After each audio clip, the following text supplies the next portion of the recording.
Join Sid for this edition of It's Supernatural. Mon ancien invité juif athée israélien a vu un panneau sur lequel était écrit « Des Juifs pour Jésus ». Déconcerté, il pensa « Soit tu es juif, soit tu es chrétien ». Ce serait comme si un chrétien lisait une pancarte disant « Chrétien pour Mahomet ». Il pensait que ces identités, les Juifs et Jésus, ne pourraient pas être mélangées. À tout de suite.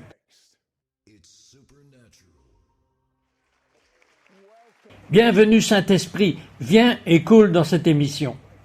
Mon invité, Zay Nevo, est le fils d'un survivant de l'Holocauste. Il est né et a grandi en Israël. Vous savez, ça me choque. Il y a tellement d'Israéliens qui s'identifient comme athées. Pourquoi vous êtes-vous identifié comme athée? Eh bien, je suppose que j'avais besoin d'une preuve que Dieu existe. Eh bien, j'ai besoin d'une preuve que Dieu n'existe pas. Je suis désolé. Poursuivez. Mais aussi en tenant compte du fait que je suis né dans un monde où l'on m'a immédiatement parlé de l'histoire de ma famille. J'ai été nommé d'après mon grand-père décédé à Auschwitz. Mon père est donc arrivé en Israël à l'âge de 12 ans. Il a perdu toute sa famille qui était restée derrière lui.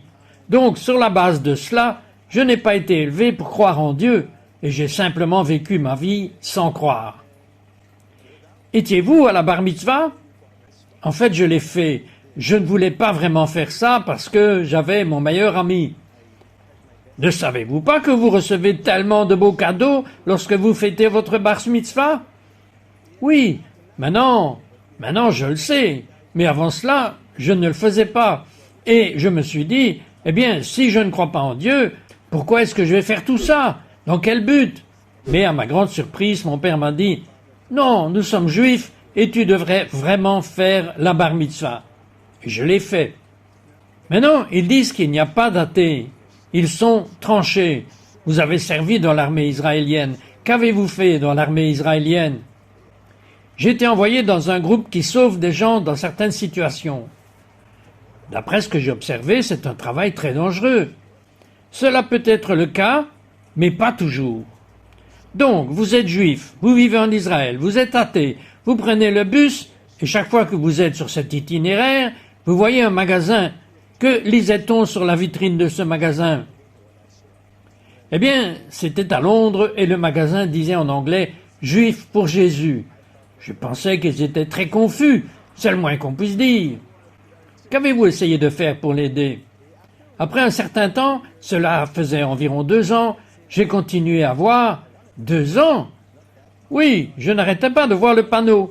Je voulais l'aider, mais pas tant que ça, vous savez, j'ai pris mon temps. Donc après 2 ans, je marchais dans cette rue, je n'étais plus dans un bus, et j'ai voulu entrer et voir ce qui se passait. Les remettre sur le droit chemin. Oui. Et Tsahal, vous savez comment faire ça. Heureusement pour eux, le magasin était fermé. Alors, tout ce que j'ai pu faire, c'est regarder à travers la vitre. Et j'ai vu un petit livre rouge sur lequel il était écrit en hébreu « La Nouvelle Alliance en hébreu ». Et j'étais absolument étonné que ce livre existe en hébreu. Je n'ai pas compris pourquoi. En Israël, je sais que c'est un fait. La plupart de notre public ne le sait pas, mais Jésus, les Juifs qui ne le connaissent pas, ne prononcent pas son nom. Ils disent un acronyme qui signifie de mauvaises choses. Parlez-moi de cela. Oui, l'une des choses que j'ai découvertes lorsque je suis entré dans ce magasin, c'est que le nom de Jésus, son nom hébreu, est en fait Yeshua. Et cela avait beaucoup de sens pour moi, parce que le nom Yeshua signifie en hébreu, même en hébreu moderne, le salut. Pendant toute ma vie, alors que j'étais enfant à Jérusalem, je n'ai jamais entendu le nom de Yeshua. Soit j'ai entendu Jésus, comme si je savais qu'il y avait un Jésus, que ce n'était pas pour moi, parce que je suis juif, et c'est comme un chrétien. Est-ce que quelqu'un vous l'a dit, ou est-ce que vous l'avez simplement ressenti à l'intérieur de vous? Eh bien, c'est comme si c'était connu, et il y a une façon de l'expliquer. Vous vivez à Jérusalem, vous savez, la fête pour nous les Juifs, c'est le Shabbat, le samedi. Ensuite, vous avez les musulmans et leur fête est le vendredi. Ensuite, vous avez les chrétiens et leur fête est le dimanche. Cela seul définit 3 religions différentes. Et je suis comme le gars du samedi. Vous voyez ce que je veux dire? Je ne suis pas dimanche, je ne suis pas vendredi. Même si je ne crois pas en Dieu, je suis toujours juif. Donc, je ne vais certainement pas célébrer quelque chose d'une religion différente. Mais de nombreux juifs ont cet acronyme pour Yeshua. Expliquez cela. Oui, alors ce qui s'est passé il y a de nombreuses années, les rabbins ont pris la dernière lettre de son nom hébreu, Yeshua, et alors vous n'avez plus Yeshua, tout ce que vous avez c'est Yeshua. Maintenant, oui, c'est très étrange, parce que tout d'abord, tel qu'il est, cela ne signifie rien, à moins que vous ne compreniez l'acronyme qui s'y trouve. Et cela ne sonne pas du tout juif. Et l'acronyme, les 3 lettres qui restent, Yud, Shin et Vavé, signifie vraiment que son nom et sa mémoire sont effacés. Ainsi, chaque fois qu'un juif prononce son nom au mieux de ses connaissances, s'il ne connaît pas le nom Yeshua qui signifie salut, il le prend pour une malédiction, et beaucoup finissent par cracher sur le sol. Puis un jeune homme à l'air intéressant s'approche de vous. Oui, c'est à l'intérieur de ce magasin que je suis entré ce jour-là à Londres. Était-il un vendeur? Simplement, non, c'était un juif américain qui s'était porté volontaire à Londres. J'espérais donc qu'un Israélien entrerait et poserait des questions. Ça, c'est vous. Et Dieu a répondu à ses prières, je suppose. Alors je suis entré et nous nous sommes tout de suite vraiment appréciés. Nous sommes toujours d'ailleurs de très bons amis jusqu'à aujourd'hui. C'était en 1999, donc ça fait pas mal de temps. Est-ce qu'il a toujours l'anneau dans le nez? Non, mais il avait un anneau dans le nez à l'époque. Et pour moi, c'était très rafraîchissant, parce que c'était très différent de ce que j'avais connu des gens qui croient en Dieu. Ils étaient toujours très sérieux. Ils s'habillaient d'une certaine manière, et j'étais laïque. Alors rencontrer quelqu'un qui me semblait normal, et même un peu cool, qui croyait en Dieu, et qui avait cette lumière en lui et cette brillance dans les yeux, c'était très rafraîchissant et intriguant pour moi. Mais il a commencé à vous parler de ce Brit Kadesha, de ce Nouveau Testament. Qu'a-t-il dit? Eh bien, il a dit qu'il croit tout ce qui est écrit dans la Bible, c'est-à-dire dans l'Ancien Testament, ce que nous appellerions l'Ancien Testament, le Tanakh. Et c'est pourquoi il croit tout ce qui est écrit dans le Nouveau Testament. C'est logique. Oui, mais pas pour moi à ce moment-là. Mais j'étais vraiment assez curieux. J'ai définitivement reçu le livre de lui en cadeau. Je l'ai toujours très visible là, où je vis à côté de moi tout le temps. Et j'ai commencé à lire le Nouveau Testament en hébreu, et le Tanakh en hébreu. Et très vite j'ai commencé à voir que, 1. La Nouvelle Alliance n'est pas un livre antisémite comme je le pensais, c'est en fait un livre très juif sur le Messie juif, au sujet de tous les gens qui ont écrit ce livre, à l'exception de Luc, qui s'est en quelque sorte converti au judaïsme, était juif. Et j'ai commencé le chapitre. Matthieu, on dit qu'il était médecin. Je ne connais pas beaucoup de médecins non juifs. C'est correct. Docteur Luke. Oui, j'ai donc été tout simplement émerveillé par la première page du Nouveau Testament. On n'y lit pas à propos du pape. On n'y lit pas, je ne sais pas, comment tuer les Juifs.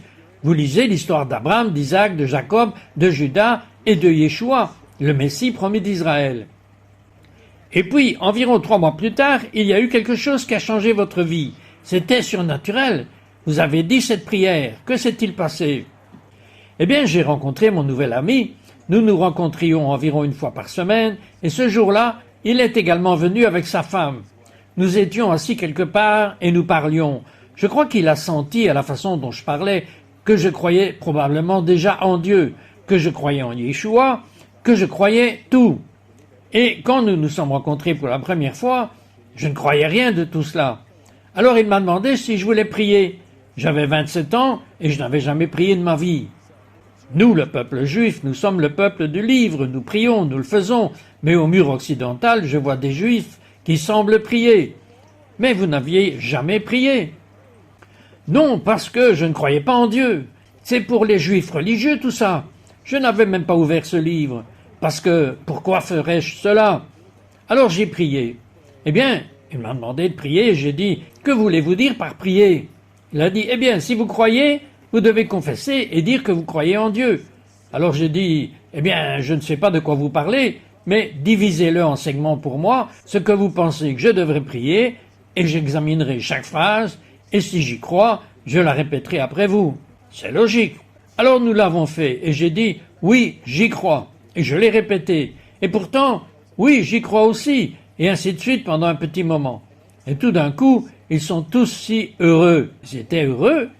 Oui, ils étaient heureux. Ok. Et je me demandais pourquoi ils étaient si heureux, parce que vous savez, tout cela était nouveau pour moi. Pour la première fois, j'ai été confronté à la réalisation que je crois, parce que j'ai examiné sincèrement chaque déclaration. Dois-je prier pour cela? Puis-je répéter cela et dire cela? Vous savez, et puis je l'ai fait. Il m'a donc fallu 1 minute pour comprendre à nouveau en quoi je croyais. Et ils m'ont dit, vous croyez? Et j'ai dit, je le crois. Et depuis lors, cela a complètement changé ma vie. Je vous le dis, il y a 7 millions de Juifs comme Zeif en Israël et des millions d'autres dans les nations, tout comme Zeif. La plupart des gens sont rebutés par la religion, mais ils n'ont jamais entendu la vérité sur Jésus. Cela va changer, je vous promets que cela va changer radicalement. Nous revenons tout de suite.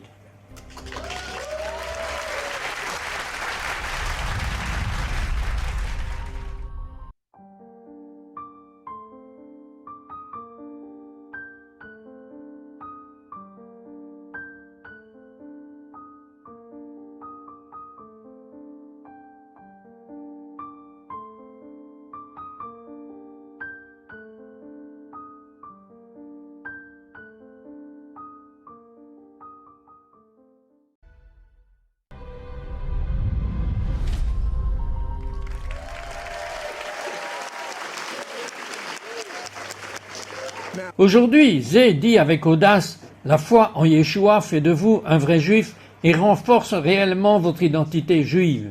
Expliquez. Absolument. Regardez-moi, avant que je vienne à la foi et après que je vienne à la foi. Avant cela, oui, j'étais juif. Mes 2 parents sont juifs. Mon père est un survivant de l'Holocauste. Je suis né et j'ai grandi à Jérusalem. Cela ressemble à un juif, n'est-ce pas? Cela semble être un juif pour moi. Juif vient du nom Yehuda, qui signifie Judas. Et Yehuda vient du mot hébreu Toda, qui signifie merci. Ainsi, un vrai juif, selon la signification du nom Yehudi, est celui qui remercie Dieu et l'adore. Maintenant, vous ne pouvez pas faire cela si vous ne croyez pas en Dieu. Je ne croyais même pas en Dieu. Maintenant, disons qu'il y a une autre personne. Il croit en Dieu, mais il ne croit pas en Yeshua. Alors, oui, il peut croire que Dieu existe, et il peut le prier, et il peut même le remercier. Mais il a toujours un gros problème, parce qu'il a la barrière du péché qui le sépare du Dieu saint. C'est seulement avec Yeshua que vous pouvez supprimer cette barrière du péché, car il a payé le prix pour moi. Il a payé le prix pour nous. Il a payé le prix pour tous les Juifs ayant jamais vécu. Il a payé le prix de toute autre personne, de toute autre nation ayant jamais vécu, uniquement par sa mort expiatoire et par son sang. Tout comme nous pouvons le lire de nombreuses années auparavant, par exemple dans Ésaïe 53, il parle du serviteur juste qui n'avait aucun péché. Et par sa mort, Dieu a mis tous nos péchés sur lui et nous devons le recevoir. Ainsi, seul celui qui fait cela a la solution au péché et un chemin vers Dieu. Tout comme Yeshua a dit qu'il est le chemin, la vérité et la vie. Ainsi, sans lui, aucun autre juif ni aucune autre personne n'a le chemin vers Dieu et n'a la vie. Il n'a tout simplement pas cela. Il peut donc être juif de naissance, mais spirituellement parlant, il n'est pas encore un juif accompli. C'est pourquoi tant de jeunes Israéliens ne croient pas en Dieu, car tout ce qu'ils voient, c'est la religion.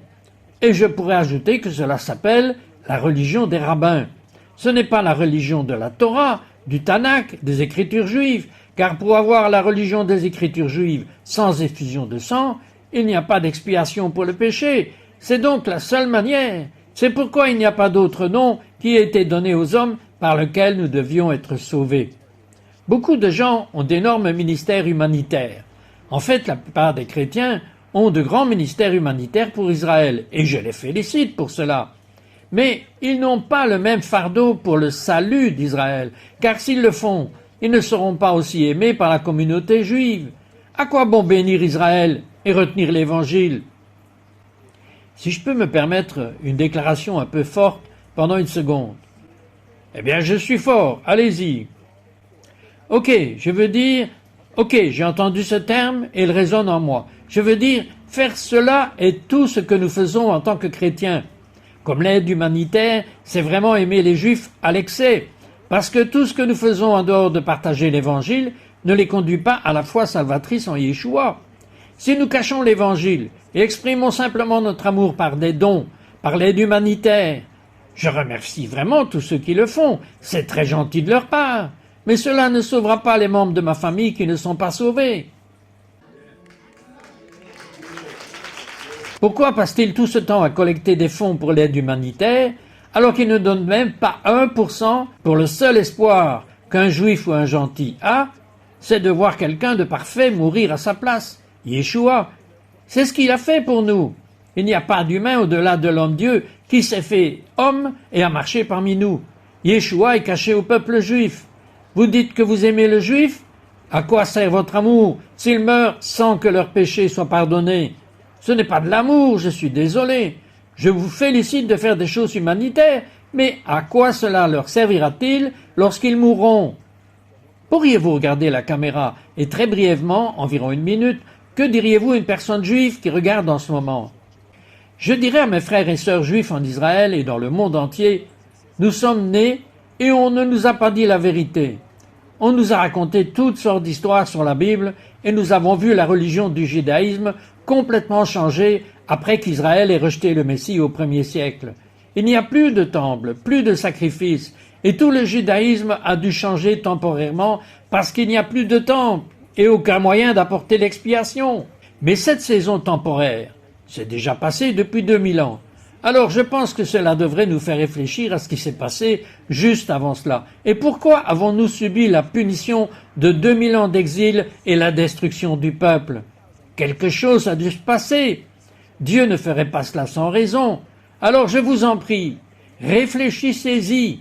Et plus encore, que vous croyez en Dieu ou non, je vous demanderai de vous tourner vers Dieu dès maintenant et de dire « Dieu, si tu existes, je te demande de me révéler qui est Yeshua. » Et je prie pour que de nombreux juifs nous entendent maintenant et qu'ils commencent à penser à Yeshua, à leurs propres péchés, à Dieu, et comprennent que la religion que nous avons vue, le judaïsme d'aujourd'hui, est faux. Ils ont peut-être de bonnes intentions, mais ils passent à côté de l'essentiel qui est le Messie, qui est la nouvelle alliance que Dieu nous a promise à Israël bien avant la venue de Yeshua. Lisez-le dans notre propre Bible. Ouvrez Jérémie chapitre 31 et vous verrez que Dieu a promis à Israël et à Juda une nouvelle alliance parce que nous avons rompu l'alliance du mont Sion. Dieu aurait pu simplement dire « J'oublie les Juifs, je pars avec une autre nation ». Mais non, avec l'amour de Dieu, il a promis d'abord et avant tout à Israël une nouvelle alliance. Et dans cette alliance, Dieu a promis de pardonner tous nos péchés et de vivre en nous, de mettre son Saint-Esprit dans nos cœurs et d'écrire sa loi dans nos cœurs. Et c'est la meilleure chose qui puisse arriver à un être humain de n'importe quelle nation, et encore plus à Israël et au peuple juif israélien du monde entier. Nous sommes la nation avec laquelle Dieu a conclu une alliance sur le mont Sion. Et nous sommes la nation avec laquelle Dieu a promis de nous donner une nouvelle alliance. Et cette nouvelle alliance est dans le sang du Messie, Yeshua, qui est mort pour payer le prix de mon péché et du vôtre. Et je vous demande d'y réfléchir, et de demander à Dieu, et de recevoir le don gratuit du salut, du pardon des péchés et de la vie éternelle que Dieu vous offre en ce moment même, au nom de Yeshua.